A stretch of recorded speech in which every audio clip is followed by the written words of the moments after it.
எங்க கோபியுமே இனியா கிட்ட எப்படியாவது நம்ம ரெசார்ட் போலாமா, நீ வந்துரு, அது மட்டும் இல்லாம பாக்கியா வீட்ல இருக்க எல்லாருமே வராங்க அப்படின்ற மாதிரி கன்வின்ஸ் பண்ணிட்டு இருக்காங்க. இது கேட்டோன்னே இந்த பக்கம் இனியாவுமே எல்லாரும் வராங்கன்னா நானும் வரேன் அப்படின்ற மாதிரி ஒத்துக்கிறாங்க.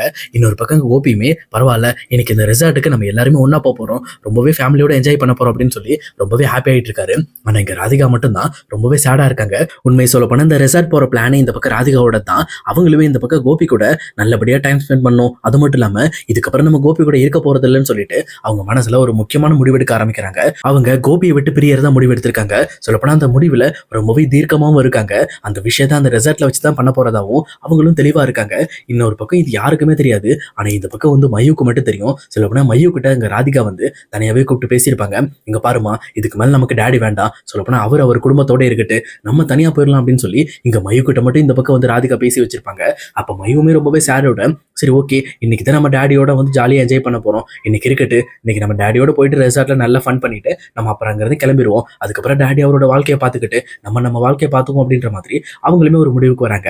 அதே நேரத்தில் இங்க ரெசார்ட் கிளம்புறதுக்காக அடுத்த நாள் காலையில் எல்லாருமே எந்திரிச்சு வேக வேகமா ரெடி ஆயிட்டு இருக்காங்க. எங்க பாக்கியவுமே அதுக்கு தேவையான சாப்பாடு அது இதுன்னு விழுந்து விழுந்து ரெடி பண்ணிக்கிட்டு இருக்காங்க. இதை பார்த்துட்டு இருக்க ராதிகாவுமே கண்டிப்பா பாக்கியக்கு நம்ம ஹெல்ப் பண்ணும் அப்படின்னு சொல்லிட்டு அவங்களுமே இங்க பாக்கிய கூட வந்து நின்று இங்க ரெசார்ட்ல நம்ம அங்க போய் சாப்பிடுறதுக்கு போற வழியில ஸ்நாக்ஸ் அது இதுன்னு சொல்லி தேவையான விஷயங்கள் எல்லாத்தையுமே இந்த பக்கம் பாக்கிய கூட சேர்ந்து ரெடி பண்ணிட்டு இருக்காங்க.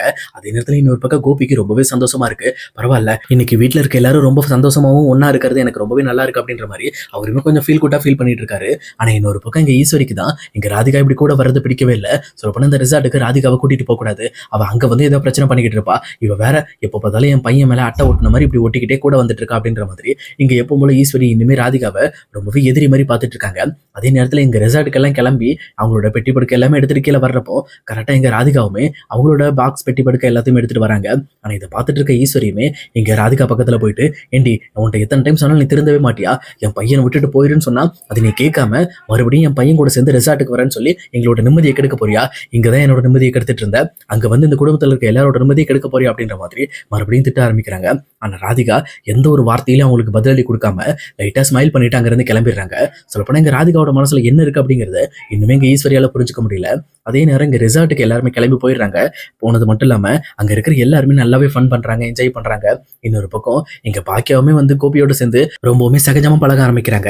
இன்னொரு பக்கம் இதை பார்த்துட்டு இருக்க ஈஸ்வரியுமே, அப்பா எப்படியோ நான் நினைச்சதெல்லாம் நடக்க ஆரம்பிச்சிருச்சு, அந்த ராதிகா கொஞ்சம் கொஞ்சமா நம்ம பையனை விட்டு பிரியறா போல இருக்கு, ஏன்னா கோபி கூட எப்பவுமே கையை பிடிச்ச மாதிரி நடந்துட்டு இருப்பா, இப்ப என்னமோ அவ கோபியை விட்டுட்டு தனியாவே இருக்காளே அப்படின்னு சொல்லிட்டு இந்த பக்கம் ஈஸ்வரியுமே யோசிச்சுட்டு இருக்காங்க. அதே நேரத்துல இனியாவுமே இந்த பக்கம் கோபி கிட்ட ரொம்பவே சந்தோஷமா விளையாண்டுகிட்டு இருக்காங்க. ஆனா மையு வந்து இந்த பக்கம் கோபி கிட்ட போய் சேராம கொஞ்சமே டிஸ்டன்ஸ் மெயின்டைன் பண்ணிட்டு இருக்காங்க. ஏன்னா மையோட மனசுல கண்டிப்பா இவர் நம்ம அப்பா கிடையாது, இவரை தான் எப்படினாலும் இங்க விட்டுட்டு தானே போறோம் அப்படின்னு சொல்லிட்டு ஒரு எண்ணம் அவங்க மனசுல இருக்கு. அதனாலே அந்த விஷயத்த வெளியில காட்டிக்காம அதை தனக்குள்ளே வச்சுட்டு ரொம்பவே இயல்பா நடந்துக்க ட்ரை பண்றாங்க. இன்னொரு பக்கம் கோபியுமே சரி ஓகே நம்ம போய் ஒரு நல்ல ஹோட்டல்ல லஞ்ச் சாப்பிடலாம் அப்படின்ற மாதிரி ஃபேமிலியில இருக்க எல்லாரையுமே ஒன்னாவே இன்வைட் பண்ணி இந்த பக்கம் வந்து ஒரு ஹோட்டலுக்கு போய் லஞ்ச் சாப்பிட ஆரம்பிக்கிறாங்க. அதே நேரத்தில் அங்க டேபிள்ல ஒவ்வொருத்தர வரிசையா உட்காந்துட்டு இருக்கும்போது கரெக்டா ஒரு 3 சீட்டு மட்டும் காலியா இருக்கு. அப்ப கரெக்டா ஒரு சீட்டு கேப் விட்டு இருக்கிறதுனால ராதிகா அங்க போயிட்டு அங்க அவங்க பொண்ணு கூட மைய கூட உட்காந்துக்கிறாங்க. ஆனா இன்னொரு சைடு 2 சீட்டு ஒரே மாதிரி பக்கம் பக்கமா இருக்கு. இதை பார்த்துட்டு இருக்கிற கோபியும் பாக்கியாவும் 2 பேர் பக்கத்துல உட்காரலாமா அப்படின்னு சொல்லி யோசிச்சுக்கிட்டே நின்றுட்டு இருக்காங்க. அதே நேரத்துல இனியா ஈஸ்வரி எல்லாரும் சேர்ந்துட்டு உட்காருங்க, அதான் சாப்பாடுலாம் வரப்போதில்ல, ஆர்டர் பண்ணும் வாங்க உட்காருங்க அப்படின்ற மாதிரி இந்த பக்கம் வந்து அவங்க 2 பேரும் உட்கார வைக்கிறாங்க. வேற வழியே இல்லாம இந்த பக்கம் பாக்கியாவுமே கோபியோட பக்கத்துல உட்காந்துட்டு இருக்காங்க. அப்ப இதை பார்த்துட்டு இருக்க ஈஸ்வரியுமே, அப்பா இப்படி இவங்க 2 பேரையும் ஒன்னா பாக்குறதுக்கு எவ்வளவு சந்தோஷமா இருக்கு அப்படின்னு சொல்லி அவங்களுமே ரொம்பவே வந்து கொந்தளிச்சுக்கிட்டு இருக்காங்க. அதே நேரம் இன்னொரு பக்கம் இதை பார்த்துட்டு இருக்க ராதிகா எந்த ஒரு ரியாக்ஷனுமே இல்லாம ரொம்பவே இயல்பா அவங்களோட வேலையை எப்பவும் போல செஞ்சுக்கிட்டு இருக்காங்க. சொல்லப்போனா அவங்க எதிர்பார்க்கறது இதுதான், பாக்கியா மாதிரி ஒரு நல்ல ஃப்ரெண்டுக்காக இந்த தியாகத்தை நான் கண்டிப்பா பண்ணிதான் ஆகணுன்ற மாதிரி அவங்களுமே ரொம்பவே வந்து ஒரு முடிவோட நடந்துக்கிறாங்க. இதுக்கப்புறம் இங்க ரெஸ்டாரண்ட்ல எல்லாருமே ஜாலியா பேசிக்கிட்டு விளையாண்டுக்கிட்டு சிரிச்சுக்கிட்டு சாப்பிடுறாங்க. இந்த பக்கம் வந்து பாக்கியாவுமே சிரிக்க ஆரம்பிக்கிறாங்க.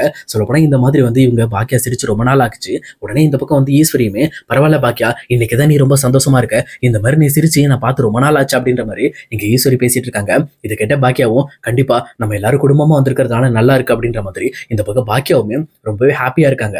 இதை பார்த்துட்டு இருக்க ராதிகாக்குமே அப்ப கண்டிப்பா பாக்கியாக்கு இப்படிப்பட்ட ஒரு வாழ்க்கை இருந்துச்சுன்னா நல்லா இருக்கும், நான் தான் பாக்கியோட வாழ்க்கையில உள்ள வந்து அவங்களோட வாழ்க்கையை கெடுத்துட்டேன் அப்படின்ற மாதிரி இங்க ராதிகா ரொம்பவே வருத்தப்பட ஆரம்பிக்கிறாங்க.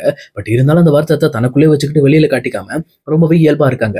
அதுக்கப்புறம் எல்லாமே வந்து முடிஞ்சு இங்க எப்பவும் போல வீட்டுக்கு வந்துடுறோம். வீட்டுக்கு வந்ததுக்கு அப்புறம் எங்க கோபியுமே எங்க ராதிகாவை தனியா கூப்பிட்டு அவங்க கிட்ட பேச ஆரம்பிக்கிறாங்க. ராதிகா, இன்னைக்கு நம்ம ரெசார்ட் போயிட்டு வந்தப்போ எனக்கு ஃபீல் நல்லா இருந்துச்சு. சொல்லப்போனா அங்க நம்ம எல்லாரும் ஒண்ணா டைம் ஸ்பெண்ட் பண்ணது எனக்கு ரொம்பவே பிடிச்சிருந்துச்சு அப்படின்ற மாதிரி இந்த பக்கம் கோபி ரொம்பவே வந்து பெருமையா பேசிட்டு இருக்காரு.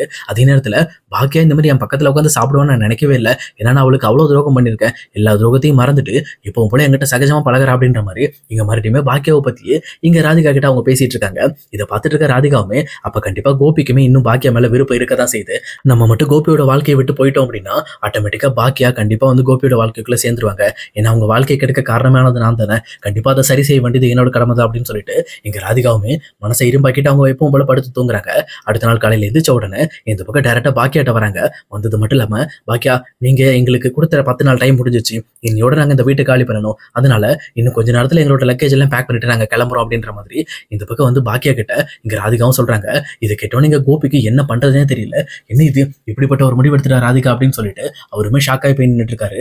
அதே நேரத்துல எங்க கோபியுமே அப்படியே தகச்சு போய் சார் வேற வழி இல்லை, நம்ம கிளம்பிதான் ஆகணும் அப்படின்னு சொல்லிட்டு அவருமே தயாராகிட்டு இருக்காரு. ஆனா இதை பார்த்துட்டு இருக்க இனியாவுமே, அப்பா தயவு செஞ்சு எங்களை விட்டு போயிடாதீங்கப்பா, நீங்க எங்க கூட இருக்கும்போது மட்டும் தான் நாங்க ரொம்ப சந்தோஷமா இருக்கோம். இந்த ரெசார்ட்ல கூட பாருங்க, நீங்க எங்க கூட இருக்கும்போது நாங்க எவ்வளவு ஹாப்பியா இருந்தோம். சொல்லப்போனா பாட்டி ஹாப்பியா இருந்தாங்க, அம்மா ஹாப்பியா இருந்தாங்க, எல்லாருமே ரொம்ப சந்தோஷமா இருந்தாங்க. இப்போ மறுபடியும் நீங்க எங்களை விட்டுட்டு போயிட்டீங்கன்னா நாங்க ரொம்பவே கஷ்டப்படுவோம்ப்பா, நாங்க ரொம்ப நீங்க இல்லாம ரொம்ப ஃபீல் பண்ணுவோம் அப்படின்ற மாதிரி இந்த பக்கம் இனியா பயங்கரமா அழ ஆரம்பிக்கிறாங்க. இதை பார்த்துட்டு இருக்க ராதிகாவுமே எதுவுமே பேசாம அவங்களோட பெட்டி படுக்க, அதே நேரம் மையோட பெட்டி படுக்க எல்லாத்தையுமே பேக் பண்றாங்க. பேக் பண்ணது மட்டும் இல்லாம எடுத்துட்டு கீழே வராங்க. வந்துட்டு இந்த பக்கம் வந்து இனியாவை கூப்பிடுறாங்க. இனியாவை கூப்பிட்டு, இங்க பாரு இனியா, உங்ககிட்ட ஒரு முக்கியமான விஷயத்தை பத்தி நான் பேசணும் அப்படின்ற மாதிரி சொல்றாங்க. ஆனா இனியாவுமே, இங்க பாருங்க, நீங்க இப்படி பண்ணாதீங்க, எங்க அப்பாவை எங்க கிட்ட இருந்து பிரிச்சு கூட்டிட்டு போகணும்னு நீங்க நினைக்காதீங்க, நீங்க கண்டிப்பா வந்து அப்படி பண்ணீங்கன்னா அது ரொம்ப பெரிய தப்பு, அவரை எங்ககிட்டே கொடுத்துருங்க அப்படின்ற மாதிரி இந்த பக்கம் இனியா பயங்கரமா வந்து ராதிகா கிட்ட சண்டை போட ஆரம்பிக்கிறாங்க. அதே நேரம் ஈஸ்வரி இருந்துகிட்டு, இவதான் என்ன சொன்னாலும் கேட்க மாட்டாளே, இவ ஒரு கல்லஞ்சக்காரி, எப்போ பார்த்தாலும் இந்த மாதிரி கோபி என்கிட்ட இருந்து பிரிக்கணுங்கிறது அவளோட எண்ணம், இப்ப கூட பாரு அதுக்காக தான் ட்ரை பண்ணிக்கிட்டு இருக்கா. ஆனா கோபி, நீ கண்டிப்பா இவ கூப்பிட்டான்னு இந்த வீட்டை விட்டு போக கூடாது, அப்படி மீறி நீ போன அப்படின்னா கண்டிப்பா வந்து அதுக்கப்புறம் நீ அம்மாவை பார்க்கவே முடியாதுப்பா அப்படின்ற மாதிரி அவங்களுமே எப்பவும் போல பிளேம் பண்ண ஆரம்பிக்கிறாங்க. ஆனா இதை பார்த்துட்டு இருக்க பாக்கியாக்கு, என்ன இது எல்லாரும் எதுக்காக மறுபடியும் ஃபோர்ஸ் பண்ணிட்டு இருக்காங்க, அதை ராதிகா முடிவு எடுத்துட்டாங்கல்ல, அப்புறம் என்ன இந்த முடிவை மாத்திர மாதிரி இவங்க பேசிட்டு இருக்காங்க அப்படின்ற மாதிரி அவங்களும் கொஞ்சம் டென்ஷன் ஆக ஆரம்பிக்கிறாங்க. ஆனா அதே நேரத்துல இங்க ராதிகா யாருமே எதிர்பார்க்காத மாதிரி இங்க இனியா கிட்ட, இங்க பாரு இனியா, நான் கண்டிப்பா இந்த வீட்டை விட்டு போறேன், ஆனா நான் வந்து உங்க அப்பாவை உங்ககிட்ட இருந்து நான் பிரிக்க விரும்பல, உங்க அப்பா இங்கதான் இருப்பாரு, நானும் மையும் மட்டும் தான் இந்த வீட்டை விட்டு போறோம் அப்படின்னு சொல்லி சொல்றாங்க. இதை கேட்டவொன்னு இந்த பக்கம் கோபிக்கு என்ன பேசுறதுன்னு தெரியல, அப்படியே தகச்சு போய் நின்றுட்டு இருக்காரு. அதே நேரத்துல இந்த பக்கம் வந்து இனியாவுமே, என்ன சொல்றீங்க ஆண்டி அப்படின்னு சொல்லி கேட்கிறப்போ, ஆமாமா, கண்டிப்பா உங்ககிட்ட இருந்து உங்க அப்பாவை பிரிக்க நான் விரும்பல, ஏன்னா நீ சின்ன வயசுல இருந்து ரொம்பவே கஷ்டப்பட்டிருக்க, இப்போ நான் உங்க அப்பாவை பிரிச்சு உன்னை கஷ்டப்படுத்த விரும்பல, உங்க அப்பாவை நீயே வச்சுக்கமா அப்படின்ற மாதிரி சொல்றாங்க. இதை கேட்டவொன்னு இனியாவுமே இந்த பக்கம் வந்து ராதிகாவை ஹக் பண்றாங்க.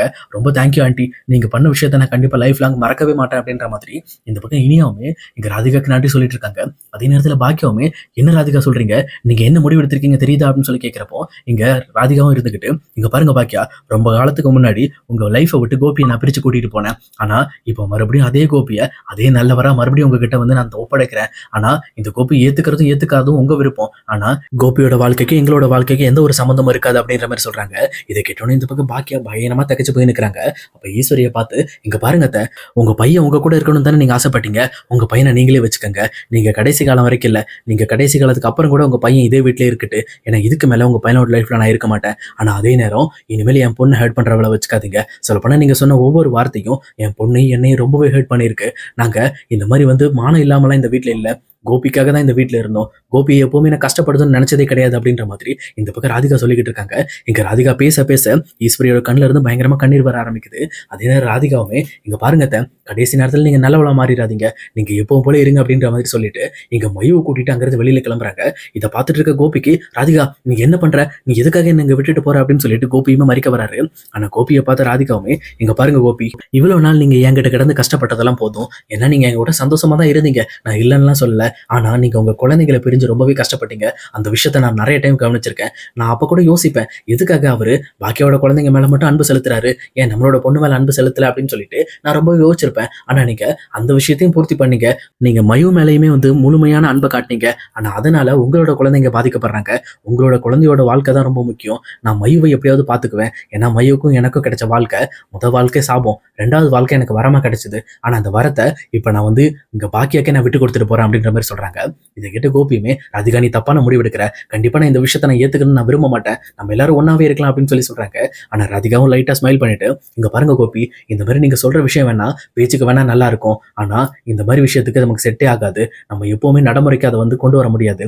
நீங்க எப்பவுமே பாக்கிய கூட இருக்கனா இருங்க, ஆனா எங்க கூட இனிமேல் வந்துடாதீங்க, இனிமேல் எங்களோட லைஃப்ல நீங்க கிடையவே கிடையாது கோபி அப்படின்னு சொல்லிட்டு இந்த பக்கம் மையுவை கூட்டிட்டு இங்க டேரக்டா ராதிகாவுமே வெளியில போறாங்க. ஆனா இதை பார்த்துட்டு இருக்க கோபியுமே பயங்கரமா ஃபீல் பண்ணி, மயு எதுக்காக அப்பா விட்டுட்டு போற அப்படின்னு சொல்லி கேட்கறாங்க. ஆனா இந்த பக்கம் மயுவுமே, இங்க பாருங்கப்பா, உங்களை நாங்க விட்டுட்டு போலப்பா, உங்களை உங்க குடும்பத்தோட சேர்த்து வச்சுட்டு போறோம், ஓகேப்பா பாய் அப்படின்னு சொல்லிட்டு இந்த பக்கம் மயுவுமே அங்கிருந்து ரொம்பவே ஹாப்பியா கிளம்புறாங்க. இதை பார்த்துட்டு இருந்த பாக்கியாவோட வீட்டுல இருக்க எல்லாருமே பயங்கரமா கண்காலங்க ஆரம்பிக்கிறாங்க. இன்க்ளூடிங் செல்வி கூட பயங்கரமா ஆள ஆரம்பிக்கிறாங்க. ஏன்னா இந்த பக்கம் ராதிகாவோட மனசு எந்த அளவுக்கு கஷ்டப்பட்டிருக்கு, அப்ப எப்பேற்பட்ட முடிவு அவங்க எடுத்திருக்காங்கன்னு சொல்லிட்டு எங்க வீட்டுல இருக்க எல்லாருமே இவ்வளவு நாள் ராதிகாவை திட்டிட்டு இருந்தாலும், ஆனா இப்ப ராதிகாவை பார்த்து பயங்கரமா பிரமிப்படைகிறாங்க. ஆனா அதே நேரம் இந்த பக்கம் வீட்ல இருக்கிற கோபிய இங்க பாக்கியா ஏத்துக்குவாங்களா அப்படின்னு கேட்டா, கண்டிப்பா அது வந்து நமக்கு கொஸ்டின் மார்க் தான். அடுத்து என்னதான் நடக்க போகுது அப்படிங்கிறத நம்ம இனி வரப்போற எபிசோட்ல கண்டிப்பா பார்க்கலாம் காய்ஸ்.